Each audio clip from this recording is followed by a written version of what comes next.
I got caught again. You're always caught, even whether we are on air or not, because we can see you backstage. Oh, really? Okay, now you tell me after a year. Yes. How are you girls? We girls are fine. Or well, I answer for Malar. Look at her. She's in sari today. Okay, nice, brilliant blue teal sari. Nice. Long time since I've seen that. Very, very good. How are you, Ashok? I'm fine. I don't have a sari as yet, but I'm fine. Thank you. Okay. It's super duper heavy rains here, but okay, I'm good. Yeah, I'm happy with the weather, so no complaints there. Malar, how are you doing?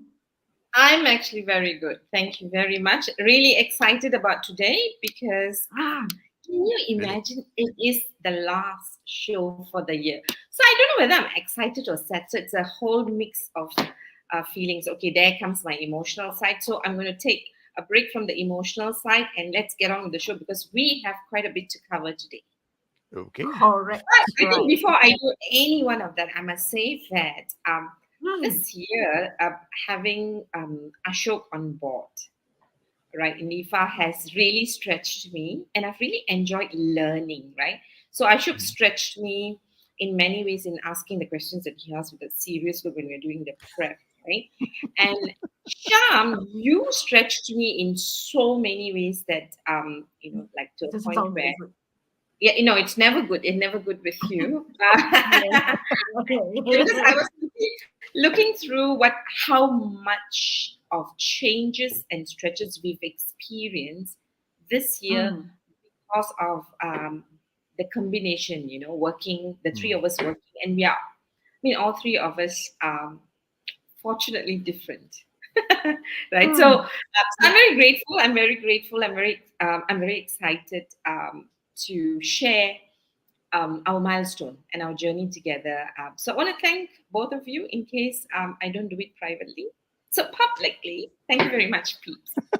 Oh, wow. Thank Okay, she you. didn't talk about this in our preps, right? Okay, so we'll just say you're most welcome, and it's been a pleasure as well, or a pain, depending on how it is. As you said, both comes a double-edged sword, right? Working together. But the pain, as you said, stretches us, right? Then that's when you know that you are. It's growing pain. Yeah. It's in the growth zone, right, of development. I think we've mapped out an interesting sequence of what we're going to talk about for today, being the final episode for 2023. And before we move into our thinking and planning for 2024, like last year, we're going to put that into context, a frame, connect the dots, and then move on to our thoughts about what's in store for us. When I say for us, not just the three of us, but for all of us in the leadership space, either as practitioners internally or externally. Right, what's in store for us in 2024. But before we go on, Joe very nicely put together a tribute to our guests in 2023 in a short video. And the video will take us to a revisit, like a time travel backwards, only as far as January 2023, in who were our guests, what was the theme that we covered, and what we did in the last 11 months. So let me put the video on and then come back to you.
There we go. See, I'm dancing now.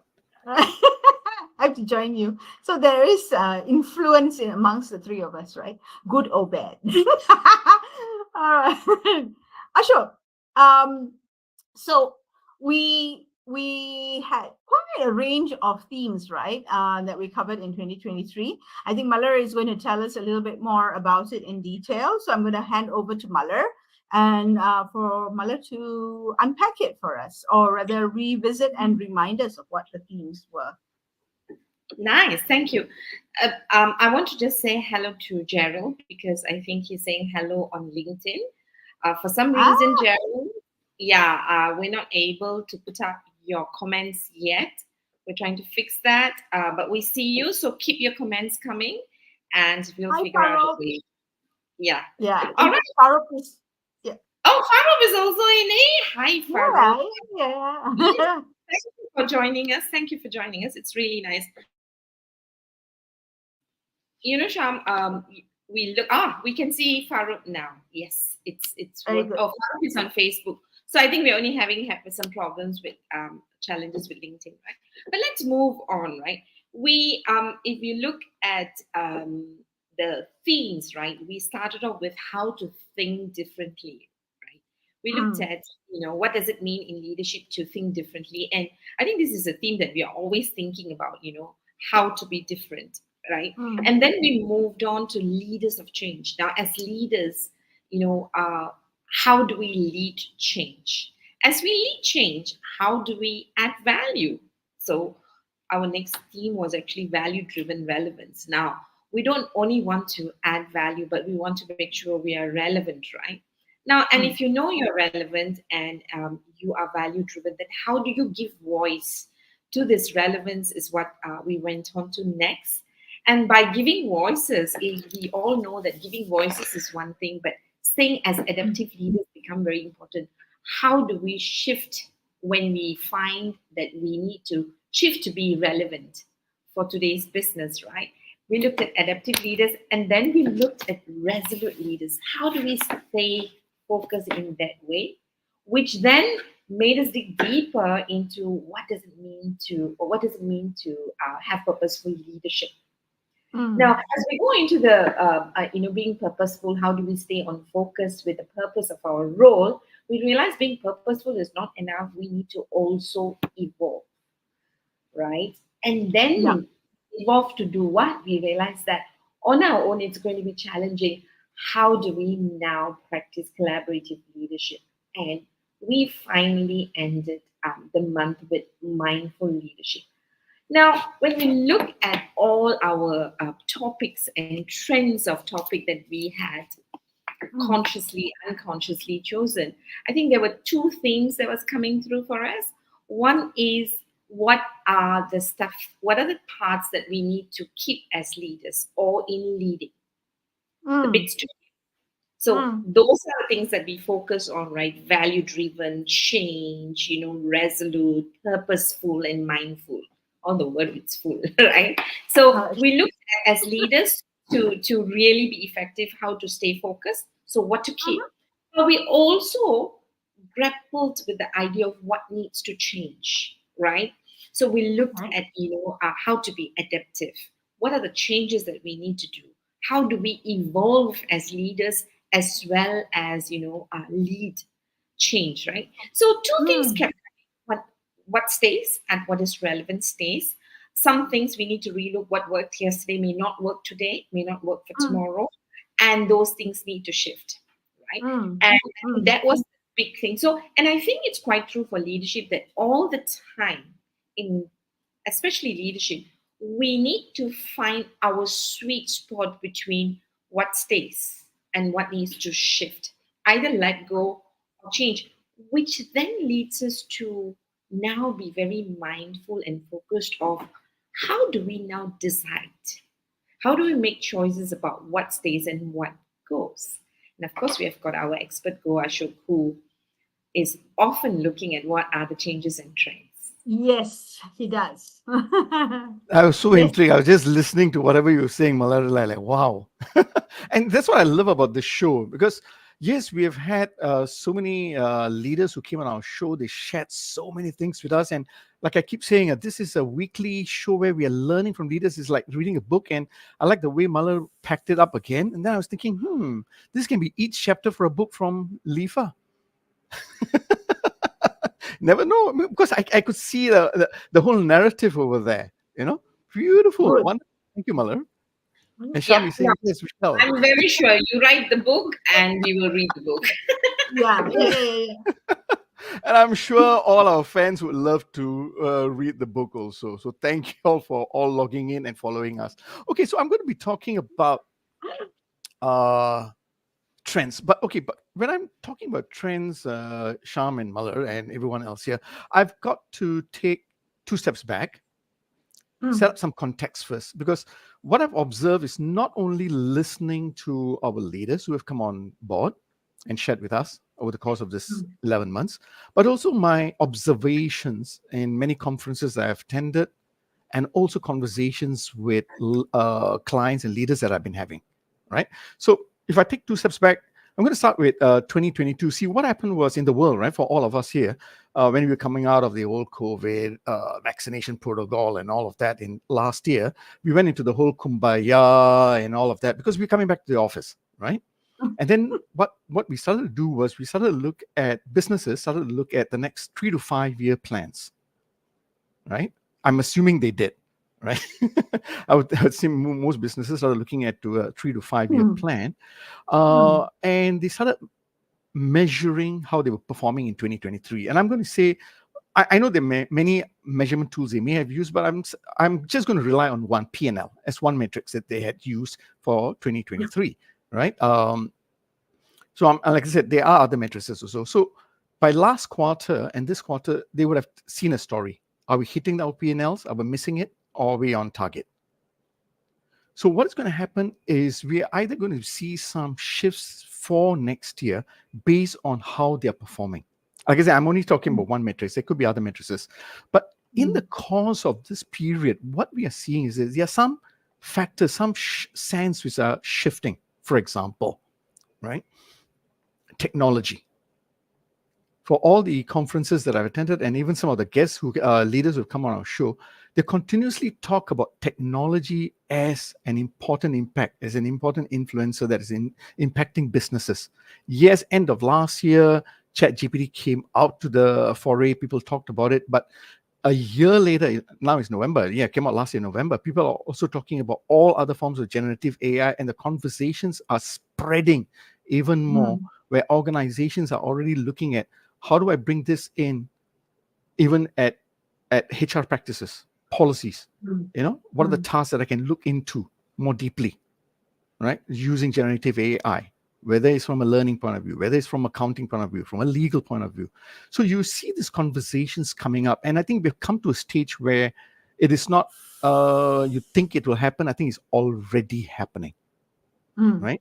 So that is one thing that we are seeing, right? Technology is shifting. Now, the other things that we are seeing that we can't run away from, right, is we are seeing shifting values. Now, what do I mean by that? Conversations like well-being and hybrid. These are new conversations. It never happened before 2020, right? But today, these are important conversations. And even up to yesterday, I was having a conversation with a client, right? And they were telling me some people are rejecting their offer to work with them because they're not offering hybrid, for example. And this is in Singapore, not even in Jakarta or KL or Philippines, or where traffic is like really congested, right? So you can see that there are shifts that is happening. And so what it means is we need to hold these conversations, and organizations, leaders need to hold these conversations. You can't run away from it. So this is another trend that I'm seeing. So technology is one thing, shifting values is another. And the third one I'm seeing is skills gap. Manpower crunch, right? Manpower crunch, especially skilled manpower crunch. These are three things that I've seen a lot this year. And what is happening is also a lot of in fact, this year, all the organizations that I have met with, training for, consulting for, whichever, right? They all have been asking one very important question. How do we measure the impact of learning? I mean, this question should have been asked a long time ago. It should have been part of it already. But I think they are being pressured to look into what are the results that learning is offering, right? So I think people are being asked these questions, whether their CEO is asking them or so, but everyone is looking into that and asking them, okay, how do we now measure these skills and what is the impact of this? So these are some things that I'm seeing so far within the landscape, right, in 2023. Right? Continuous conversations are coming up with it. So again, technology is one. The other one is shifting values. And the other one is about skills, right? So these are things that I've seen happening this year so far. So, and if I'm to, do you guys have something to say? Because if not, I'm just going to rattle on to next year. Okay, I'll just carry on to next year, right? Okay, so the way I look at this, right, in 2024, okay, again, to be fair, I'm making one assumption, okay, which I think is a fair assumption. I think every one of us is going to focus on revenue growth. Okay, so I'm putting that as a priority. So whatever has happened this year, right, 3 to 5 year plans, whether you met it, you did not, or whichever, and progressively, a priority is going to be revenue growth for next year, right? And I see three things that clients or organizations are going to be focusing on, right? Number one, client experience, right? Client experience, because what services and product are they offering that is differentiated? Because that is a question that is coming up now. I could be offering what I've been offering since 2019, 2020, but is that relevant today? What are the problems my clients are having? Am I solving their problems? You know, am I discovering the client's unarticulated needs itself? So what I'm seeing is client experience is going to be topmost in helping drive revenue growth, right? So it's going to be about differentiated services and products that we can offer to the clients. You know, how do we now create new revenue growth for ourselves? The other thing I foresee going forward is companies might start moving away from employee engagement towards employee empowerment, right? A shift, right? Why? Because we, again, have seen from this year, what do employees look for? They're looking for autonomy, right? Organizations might start looking at office as a tool for interaction as opposed to a place that you all must come to and where we need to monitor you. We might also be seeing, right, flatter organizational structures going forward. So now the hierarchies, right, we just flatten again, right? We might be seeing more agile functional teams. So a combination of maybe different functions in a company coming together to form small composite agile teams to be able to drive results, growth in that sense. We're also probably going to be seeing a lot more mentoring, coaching, right? And also a lot more personalized development plans coming along, right? For a skills point of view, right? So this is what I'm seeing from an employee empowerment point of view. And the last thing I'm seeing is going to be about technology as an enabler, right? So technology as an enabler is going to be very, very important, because what we're going to be seeing is a lot of organizations with their 3 to 5 year plan, they need to collect data. So data collection, data analytics, data protection is going to be extremely important. So whether they focus on digitalization, automation with generative AI, machine learning, you will see more of that coming along. So 3 things I'm seeing going forward is client experience, employee empowerment, and technology enabler. And in terms of organizational change initiatives per se, it probably falls under 3 categories, which is digital transformation, process improvement, structural changes, right? So these are some of the trends that I've seen from this year. Again, I'm just looking at P&L as one way to look forward, what they're measuring, the matrices, right? And with the squeeze of talents, skills, and shifting values and technology, this is what I see going forward in 2024. So these are some of the conversations that are going to come. Again, do we have rule books, guidebooks, playbooks for the future? No. We are in work in progress. We're all learning. We are learning. And these kind of platforms like LIFA is a great platform to bring these conversations forward so that we can start thinking about what we can do. How do we then approach these factors for the future, right? So, yeah, so that's what I see going forward. So this is the trends, and this is what I see going forward. Okay, I was going to do that. I wanted to ask you, so the plug for Leadership Inflow Asia. I think it's not just we can figure it out, but I think we can also model others who are doing stuff ahead of the curve, because the people, the leaders that we speak to are what we call the quiet leaders, right? And they are introspective, and they're doing a lot of some of these thinking already. And it's to unpack. What we do is we basically unpack the intelligence that's in their heads or in their hearts and bring it together, right, in the program. And what they're attempting to do also, right? Yep, yeah, that's right. What are they grappling with? What are things that they are working on, and so forth. Malar, you put Lewis's point here, and this is it relates to the point that you had about hybrid work, Ashok. And Lewis says it's becoming a norm where people are asking for hybrid work arrangements. They even go to the extent of rejecting offers if there is no hybrid model. Companies are adapting and changing their working model. Maybe Lewis needs to talk to Melanie Sulaiman and her take on hybrid and how it works, and how she shared that with us 2 weeks ago on at the festival. Yeah. But I think I think where Luis is coming from is because he's into talent acquisition, right? And recruitment. I think he's recognizing how organizations are changing because he's bringing both parties together. In fact, yesterday I was at a conference, and this was one of the questions that popped up as to really what should we do, because our working model, hybrid might not actually work. So what is better, right? And I think it's a conversation we'll continue to have. In fact, when Ashok was sharing, what came up to me was that I think that if not all, most of the things, except for maybe generative AI that has got louder, all the factors that you had mentioned, I think all of this we've already been hearing about it pre-2020.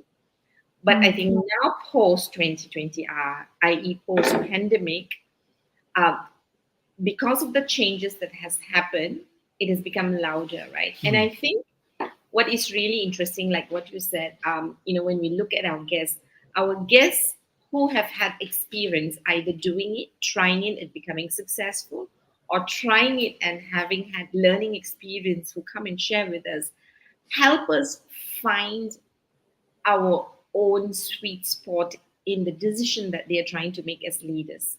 Because the thing about leadership is that it's not either or, unfortunately. And at least in the past, it's either or, which is only two factors, right? Today, we have this and that and that, right? And if you look at the number of changes that you have actually, brought about, whether it's generative AI, whether it's employee engagement going into employee empowerment, or the kind of structural changes that needs to take place. So on one hand, it's very process. On another hand, it is about people. And on another hand, it's technology. So it's diverse set of skills. Can we afford not to learn fast? Which Yep. is where learning becomes very important. And how do we actually communicate all of this? So there's a lot more complexity awaiting us in 2024. Hopefully, we will have our hands and our hearts and our minds full to know how to engage in the right way and figure out and get the resources, right? Right. I I just wanted to ask a question that maybe we can bounce it off amongst the three of us, right? You took the metrics of P&L. We also know that in Singapore, ESG has become a very important factor for evaluation, right? The measurement. Sorry. How do you see that? How do you see that sitting with the P&L, or how do you see that working with the shifts that we're seeing?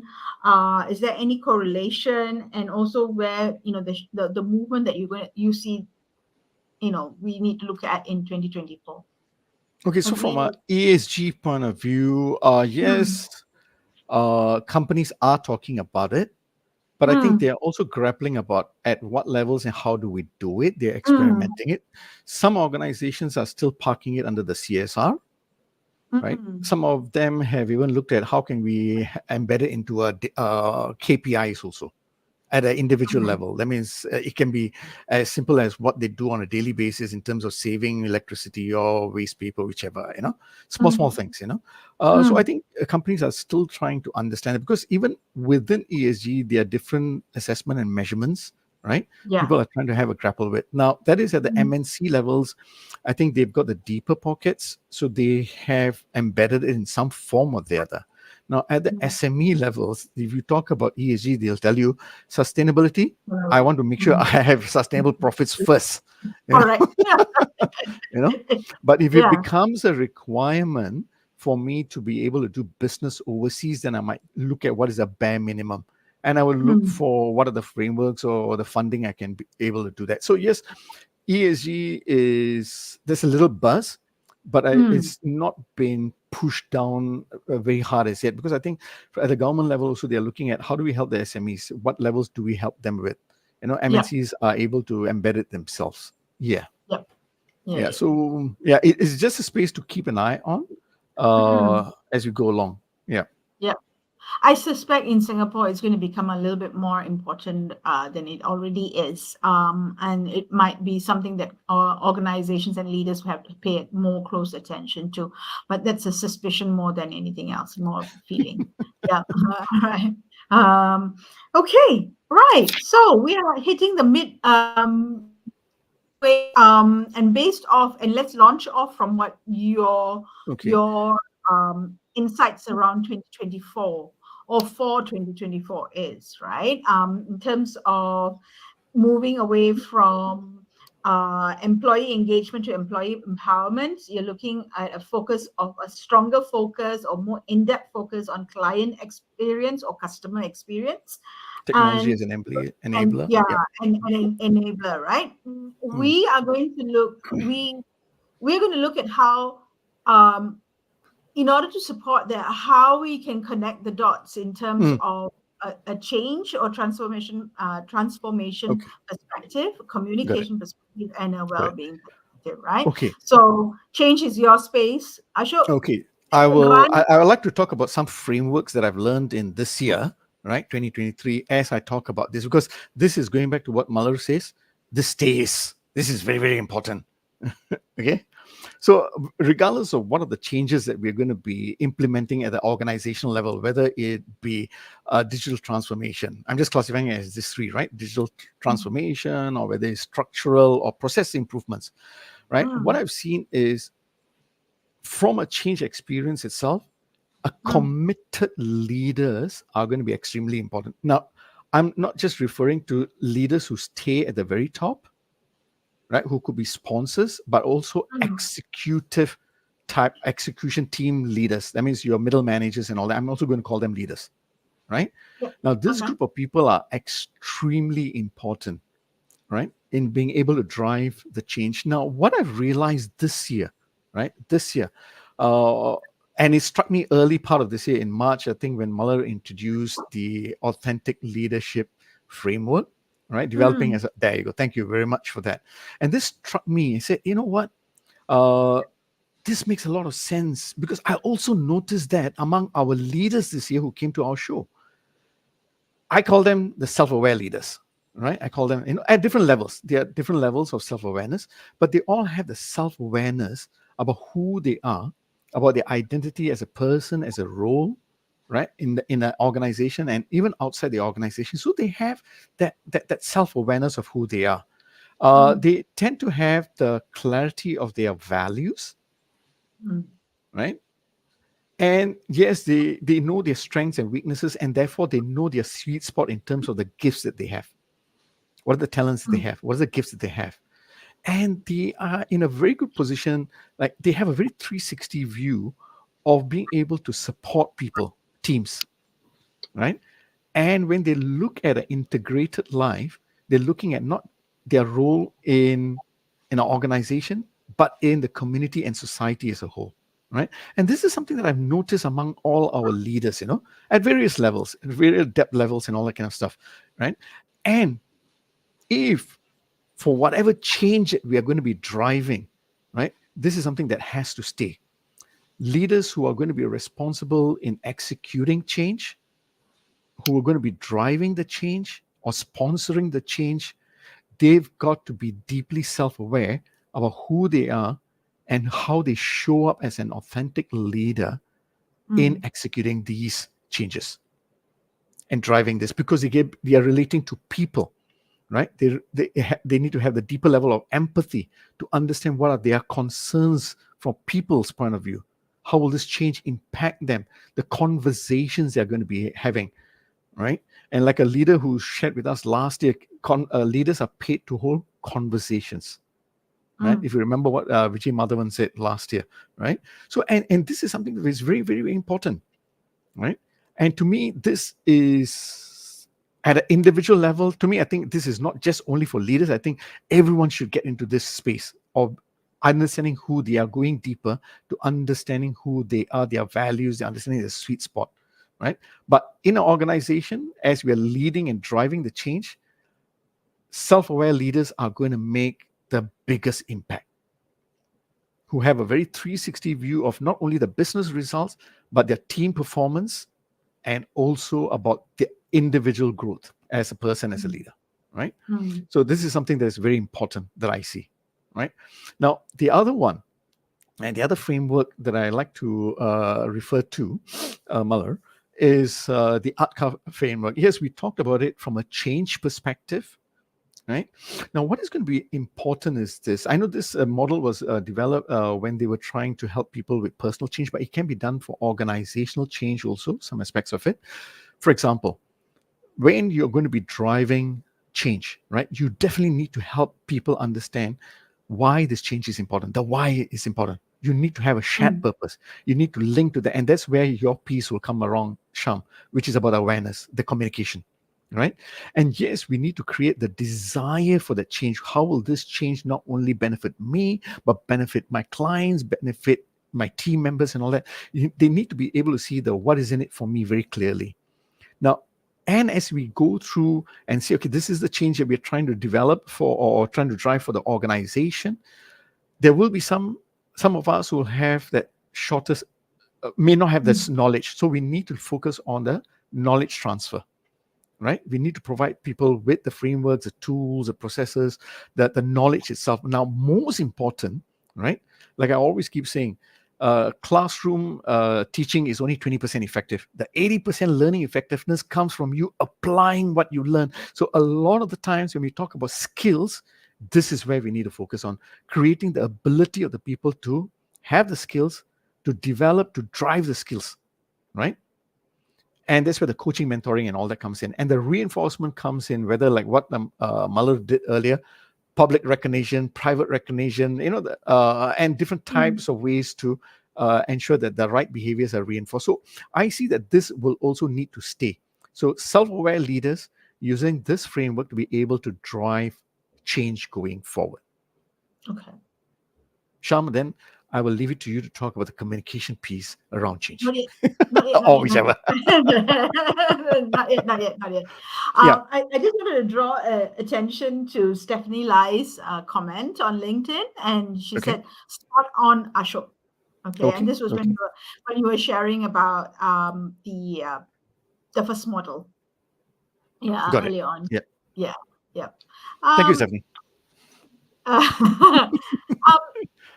What would be, like, for example, right, the top 3 skills, Ashok, that you think that in your mind are critical for, I know you gave the frameworks, right? But in terms of skills, what do you see in your work in change and transformation that you've been doing for quite a while now, would be the top 3 skills that either as a individual contributor or a leader of teams would need to have to be able to navigate transformation, whether small, big, it doesn't matter.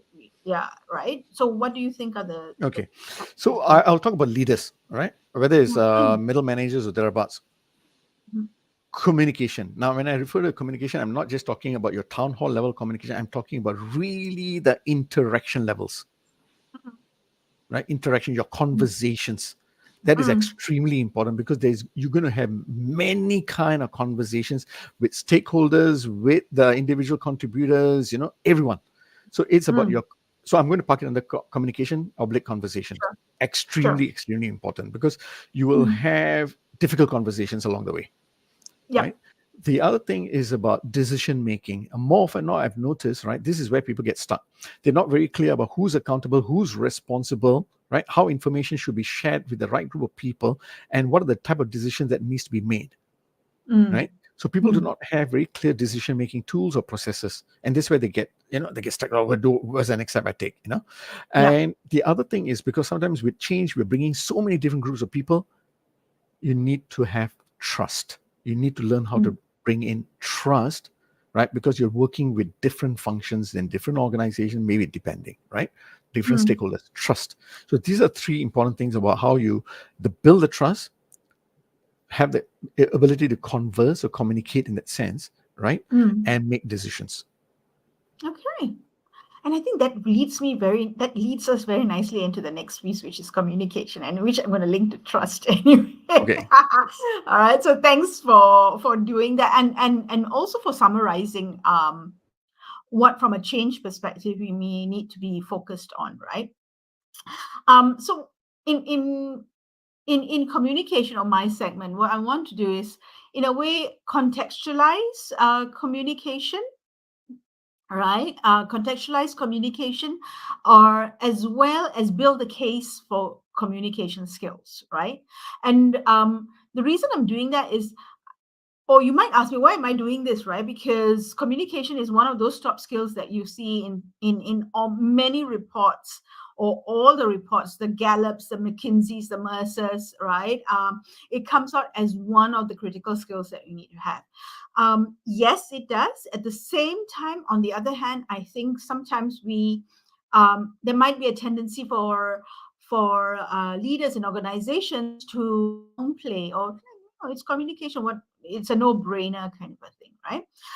So what I like to do is just start off with the impact of poor communication, and I found this in a document by project.co, right?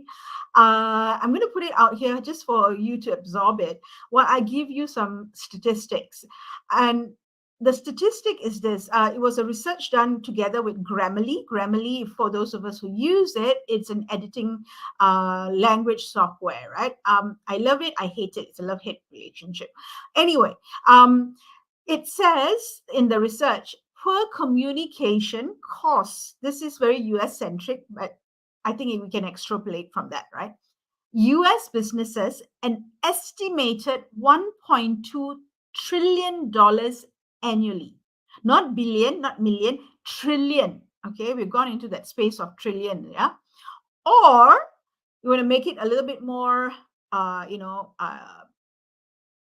micro level, it's about 12,500 US dollars per employee per year. Poor communication. Right? And what do we mean by poor communication? Where does poor communication appear? The slide just tells you that, right? From wasted time in meetings, it's missed messages, it's lost documents and files, right? You've got a whole range of things here that create that cost of 1.2 million. That customer experience is also there, right? This is what the cost is like. Now, if I extrapolate that and make, or not extrapolate it, but let me kind of bring it down to a slightly micro level from an organizational perspective, or in a different form, or summarize it. What is the opportunity cost when we don't communicate? In all the senses of don't communicate, not just the presentations, not just the town halls, but the smaller group meetings to the one-on-ones, right? Or amongst the team members. It means poor decision making, because if you're not communicating well and you're not getting all the ideas up on the table, it means that you're not getting the insights that people have within them that can help you make better decisions, right? It means opportunity cost of time lost.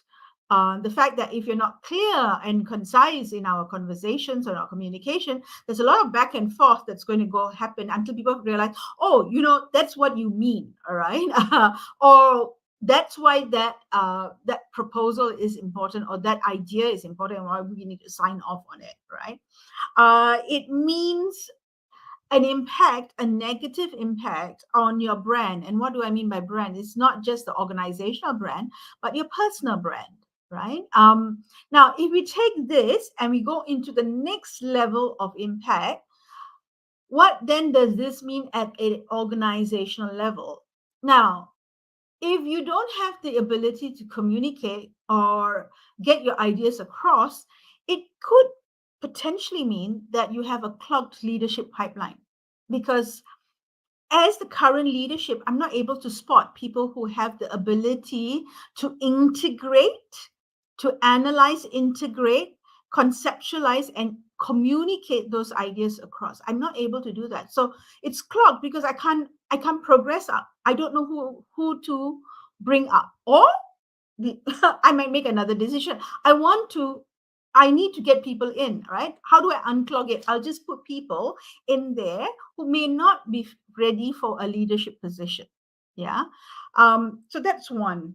Number two, you might get what I call a stagnant talent pool. You may get a talent pool that gets frustrated because they're not given opportunities to either communicate, because it's a top-down approach. People look at the leaders, and the leaders are the ones who are telling you what directions to go to, and yeah, we just execute it. So it could be that, right?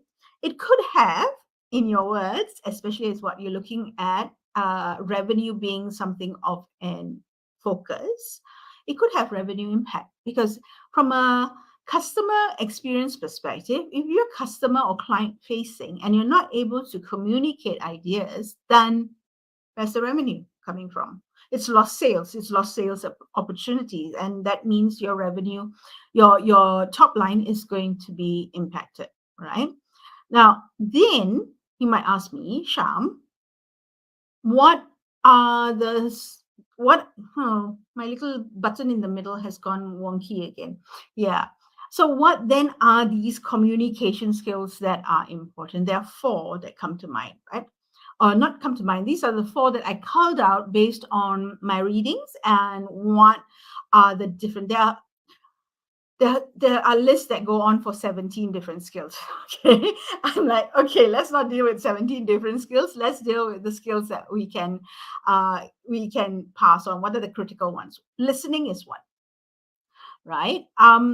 And when I thought about listening, it's like, how do you develop listening? And I thought, okay, maybe a way of thinking about building listening skills in teams and organizations is to look at systemically what can we do to allow people to listen better. So, for example, things that I thought of would be something along the lines of, in meetings, the leader in the meeting, or the team, the meeting facilitator, is the last one to talk. Okay, giving the opportunity for everyone else to talk first. All right. In meetings, we show respect by allowing the person to finish what they want to say before we jump in with an idea, rather than talking over each other. For example, 1 or 2 examples like that, like systemically, or from a process level, setting up a framework that allows people to listen better. Okay, as opposed to a learning or intervention. We learn that way on the job. Being clear and concise. And when we say being clear and concise, people are time poor. People don't have time for lengthy, presentations, lengthy explanations. They want it, in a crux, in a concise way. How do I get this message across? Sometimes, as short as 90 seconds. How am I clear in saying what I have in my mind? What's clear in my mind comes out equally clear in how I speak about it. Whether it is the town halls, right to the pitch that you're making, to the feedback session that you're giving, to that, impromptu request of or asking of a question. How do I do that, right? Clear and concise is one of it. Yeah. I'm going to leave the yellow button and jump across from clear and concise to business acumen. And I chose this because I don't think it comes up often enough. And also, on Tuesday, I attended the SHRI regional outlook, HR outlook for 2024. And one of the core competencies that came up in the discussions that we had, in the panels that we had and experience, was that HR needs to have the business acumen. I don't think it's just HR. I think all functions need to have a business acumen, right? Finance has to have a business acumen. Engineering has to have a business acumen.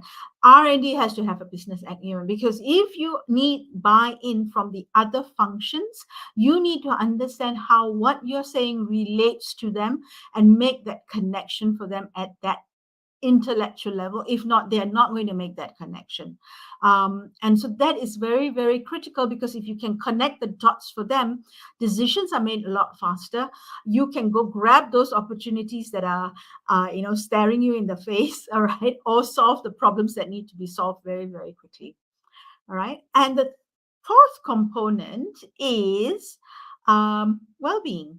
All right. And from a well-being perspective, that emotional intelligence, not well-being, but emotional intelligence, people call it non-verbal communication. To me, it's emotional intelligence, right? It comes out in the non-verbals, right? How you feel, how you manage your emotions. It comes out in your voice. It comes out in how you connect with the audience, with the person, on eye contact, and all of that. And I think that brings us very nicely to the 3rd component we're going to talk about, which we see as being very, very critical for 2024, aside from change and communication, and that's well-being. Because the point here is, if we don't communicate well, what's going to happen is trust is going to be very, very shaky. And I'm going to hand over to Malar to do the well-being piece before we have any other Q&A. Malar, over to you. Let me remove this and bring us back here. Thank you, Sham. So I did actually, Sham, when the first statistics that you showed actually had fatigue, right? Yes, and stress in there. Yep.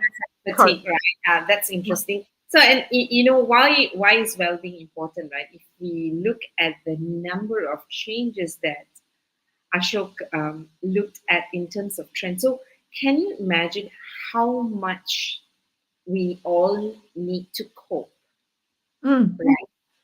Cope, not just cope with little resources, lesser resources, more outcomes, i.e., more results in terms of KPI revenues, and all of it while learning new skills. Now, tell me that it's not overwhelming. I don't, yeah. So, we need, we really need to stay focused, because what is in front of us is actually overwhelming, right? And when you asked Ashok the question on ESG, I think two things, right? He was talking about MNCs having deeper pockets and all that. I think a lot of companies are figuring out first how to survive. Forget about thriving and long term. It's really day-to-day survival, right? Now, that brings us to the fact that why do people want hybrid work, right? Why are all of these issues coming up with talent, with employees? It's because they find that I would have more control. Ashok spoke about employee empowerment, control. So, but first, let's look at some statistics that actually prepared for a conference yesterday, right? Now, what is really interesting is 40% of so if you look at stress levels, there's an increase of stress levels 40% on a daily basis over the last 10 years. It's moved from 30 to 40. Now let's look at some Asian statistics where Malaysia and Singapore has taken part. Now, we used to be scared of coronavirus, right? The number one fear, health concern people have is mental health. Over cancer, over stress, all right, over drug abuse. So that's really interesting to say what we've been through, what was scary for us. Now, so why are we worried about mental health? Simply because it is really affecting us, and it is real for us. It's a real issue for us, right? Another stats that I shared at the conference yesterday is this, right? Now, we are so focused on mental health. 86% of people, right, in this part of the world say their physical health is a priority. Right? Now, that brings us to the question of when we talk about well-being at workplace, what does it mean, right? Now, in a McKinsey report, they make a very simple, connection, right? If you look at well-being, there are only two things, right, at work. One is burnout. Now, what causes burnout is the demands of the job. What needs to happen if that you have a demanding job or the demands of a job? How do you cope with it? You need to be empowered, and that's exactly what I should say. Now, so the question is this, right? If we don't want people to burn out as leaders, number one, we need to make sure our demands are realistic. For that, we need courageous leadership. Now, it's not whether it's, like what Ashok said, hybrid work or, working from the office. We all now know, even pre-pandemic, we already have challenges with time because most of our time is eaten by meetings. Fatigue came up just now. Now, when you're so tired, can you even think? We're talking about optimal performance. All right. So we need courageous leadership, and think about how when we get into meetings with leaders in organization, they're saying, I'm having back-to-back meeting. It's become fashionable to say, I'm having a back-to-back meeting. Which probably equals to success. So, in our leadership learning festival in Singapore, right? If you think about it, I love some of the conversation, right? I think one of our participants share how they have open calendar. Now, why? Because you don't want to have this back-to-back meetings, and you want to be respectful of the time that is required for recovery. So, courageous leadership, our leadership in 2024, has a number of things, but all of these things that we are bringing together in terms of change that we need to cope, how we're going to communicate it, will lead on to how we're going to execute it. And when we execute it the way we execute it, the impact would be the well-being of our people. Now, if we don't look at the well-being of our people, the opportunity cost and the sustainability cost in the future is we're going to lose talent. We're going to either physically lose them to illness, right? Or we're going to mentally lose them because they are not going to be at their best at work. So, and so we're looking at inputs and outputs, right? So how do we make sure the demands of the job is realistic? So we need tools to know how much can one handle. Now, which then means I need to see what sort of skills they already have for them to cope with the current demand. What skills do they require so that they can cope with the changes and the new demand? Because when individuals are able to cope, which is why I think one of those things Ashok brought up was personalization and customization. So you will find that development plan now, because of the way we are working and because of the complexity that we are coping with, the more customized we are able to make development plans, the more customized your job functions become, the better we are going to thrive and not cope. Otherwise, coping would be the only thing that is available, right? And it's really becoming important because not only we have a well-being issue, that's affecting workforce, it is also affecting us socially, right? Because with the longer hours of work that we are putting in Asia, especially Malaysia and Singapore, statistics shows that we work very long hours. That simply means that we're going to cut away socially where our families are concerned, where our social life is concerned, which is also then going to affect our well-being. Because in the past, when we come to work, work was part of the space where we built community. It was part of our community building and we were part of the community. So leaders of 2024, we have a lot to cope with. One. Number two, we have various complexity to deal with. But I dare say, after talking to all the leaders, I don't think it's like totally new, but I think we need to be really, really clear to navigate through 2024 so that we don't just survive, but thrive with clarity so that we can cope with the changes that's coming and communicate it in a way that it resonates with the people who are interested in us, right? Which means that we need to build trust. Now, there is a comment that I'm going to put up. I assume this is Stephanie because I'm not looking at it. It is. Yeah, it is Stephanie says, for some reason, Steph, the system is not picking up your name. She says, resonate with Malar on the courage to say no. And I think this is going to be a big thing because the more leaders say yes to the demands of the business, the well-being of our people and our future is going to be affected. So that's quite a bit, which will mean that we have an exciting job next year with LIFA, all right, trying to source up for the right speakers and get all of this together. Yeah, we have, and we need to do some thinking about how to do that, right? That's on our plate. Yeah. So as much as we are finishing off in November, it's not. It's more for us to reset and recharge before we come back again in 2024. Ashok, what's your wish for 2024? I'm just amazed, right? With Malar has just given us a very clear direction for 2024. Our narrative for LIFA is how to thrive with clarity. So what we're going to do is we're going to break down, right, what stops clarity, right, and how to create the steps for clarity, right, and what are the skills required. Because she brought up a very important point. How do we help people build skills today to cope with stress today itself? That's a very good starting point also, is it? So I think she's given us a very clear idea of how to thrive with clarity going forward in 2024. So that I'm excited right? November might come to an end for the show, but not for us, where we put in our thinking hats and get into working for conversations for next year. I'm excited. Yeah, Right. I think you need to temper his excitement. Every time he has excitement, we get to do a lot of work. Yeah.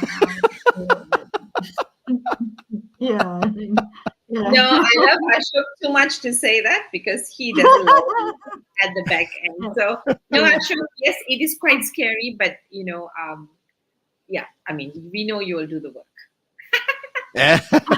Wow, this is a digital Tai Chi that just came out from nowhere, man. It's public recognition. With great power comes great responsibility. Righto. All right. And you know what? And that brought us to an hour, right? Yeah. A great summary for 2023. And thank you all, Sham, Malar. It just went by. We could do another hour. No, everyone. Okay.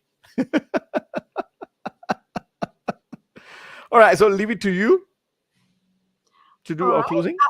Closing. Yeah. So that's your wish, Ashok, for 2024. I think for 2024, as Malar said, clarity would be a focus in terms of knowing what you want for yourself, in terms of your personal growth. You're a leader. What is that? Does that then mean for you from a leadership growth perspective? For you to get the optimal performance that you have aimed for yourself. So it's all about empowerment, as Ashok had talked about it earlier on. So yeah, that's I think in a way, it, like Ashok, you also said that it's going to forge our direction for perhaps 2020. The direction we're 24. going to do for 2024. Yeah. So yeah, something to think about. Something we hope that we have left you to think about as well. Have a good rest and a recharge for the end of the year before you start 2024 again. Look out for when we announce when the first show is. It's not necessarily the first of 2024, but yeah. We're going to plan that and let you know when the first show starts and resumes in 2024. Malar, any last words before we end? You can see my lips. I'm dying to say the last word. So my word is courage.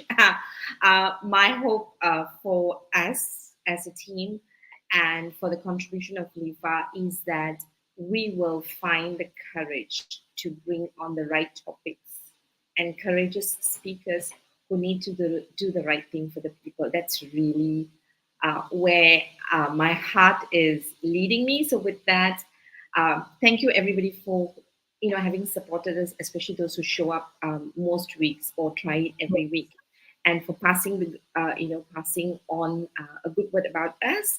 So have a brilliant year end, and whatever it is, let's have a great start to 2024. Till we meet in 2024, this is Malar signing off from Kuala Lumpur. Sharmini from Singapore. And Ashok from Singapore too. Different parts of Singapore. Bye, everyone. Bye-bye. Have fun.